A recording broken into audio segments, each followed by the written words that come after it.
Haleluya. Ndio maana watu wengine wanaona kitu ambacho kimesimama mbele yake kama sanamu na kinaweza kumuondoa katika msimamo, kinaweza kumzuia asiingie katika ufalme wa Mungu. Basi wenye ufahamu wanasema ninaondokana nacho. Haleluya. Bwana Yesu asifiwe sana. Bwana Yesu asifiwe sana. Mama mmoja akawa na mwanaume anayemlazimisha wao wanalewa pombe. Mama anakataa, akasema wewe sio mke wangu, kuanzia leo hata tusijuane. Mama akasema basi haya tusijuane. Haleluya.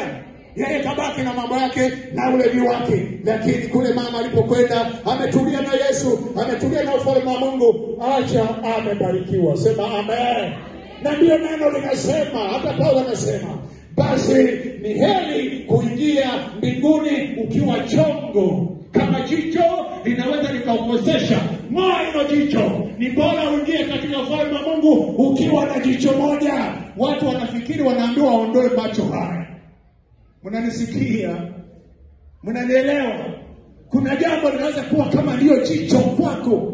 Kwa hiyo Biblia inasema kuliko jicho na kupotosha, ni heri kuingia katika ufalme wa Mungu ukiwa na jicho moja na kurudisha kwenye neno. Astahili heshima. Amen. Namba moja kipaumbele, Mungu ndio namba moja. Usiwe na miungu mingine ila mimi tu. Ukisogea